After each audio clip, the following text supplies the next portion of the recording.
Hello, Espacinians! Welcome back to our subject, Oral Communication. Today, we will discuss the Lesson 5 of Oral Communication, Speech Act. At the end of the lesson, the students are expected to identify the different speech acts and respond appropriately and effectively to different speech acts. But before we define the meaning of speech act, let us answer the question, how does communication occur? Communication occurs when two or more people are successfully conveying ideas to one another, resulting in an effective solution or discussion. If you're saying words or gesturing, but the person or people you're talking to or gesturing at aren't picking up what you are putting down, that is not communication. That's exactly the opposite of communication. The other person is not understanding the idea you're trying to convey, and it turns into a game of charades that both sides are losing. Or simply, we communicate by uttering words that conveys intention and carry out an action. To understand better, speech act is an utterance defined in terms of speaker's intention and the effect it has on the listeners. We perform speech acts when we offer an apology, greeting, request, complaint, invitation, compliment, or even refusal. A speech act might contain just one word, as in sorry, to perform an apology, or several words or sentences like, I'm sorry I forgot your birthday. There are three types of speech act. The first one is locutionary act, the second is illocutionary act, and the third one is perlocutionary act. The first type of speech act is locutionary act. This is the actual utterance of the speaker. It is also the basic production of meaningful utterance. This act is much related to the hearer. If the hearer fails to understand what the speaker is saying, then the speaker has failed to do a locutionary act.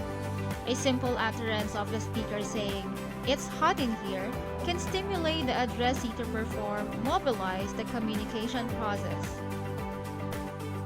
An example of locutionary act is the act of saying that it's raining heavy, or simply the utterance of the speaker.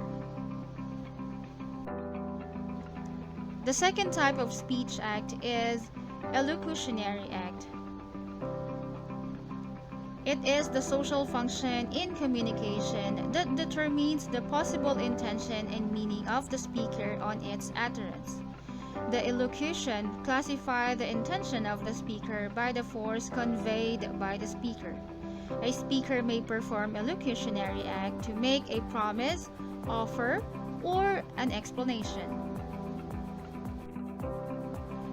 The utterance, "It's raining heavy," can imply different meaning or intentions, such as the following: informing that it's raining heavy outside, advising to stay indoor and be alert, there might be a cancellation of classes, and bring your umbrellas with you when you're going out.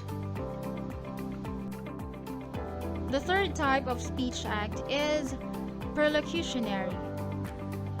This is the sense of consequential effects or action to be performed by the receiver. The act is producing some effects on hearers. Persuasion is a perlocutionary act. One cannot persuade someone of something just by saying, "I persuade you." The possible perlocution on the locution, "The rain is heavy," are the following. The locution is, "It's raining heavy," is the utterance. The illocution, "Advising to stay indoor and be alert," is the intention or the meaning. And final perlocution is, "You stayed inside the house." Another locution for "It's raining heavy" as the utterance.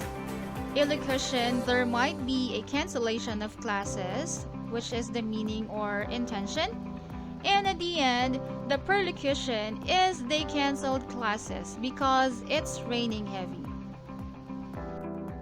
Same as locution, it's raining heavy is the utterance. The illocution, bring your umbrellas with you when going out, is the intention or meaning. And in the end, the perlocution, I brought my umbrella with me because it's raining heavy. To understand better the three types of speech acts, let us study the next example. The bar will close in 5 minutes is the statement. The locution, the utterance of informing the people in the bar that it will close in 5 minutes. The illocution is informing the patrons of bars imminent closing and perhaps also the act of urging them to order a last drink. And the perlocution of that statement causing the people to believe that the bar is about to close and or getting them to want and to order one last drink. There you go, Espesinians. That is the end of our lesson 5. I hope you learned something from our discussion today. Thank you for watching the video and see you on our next lesson.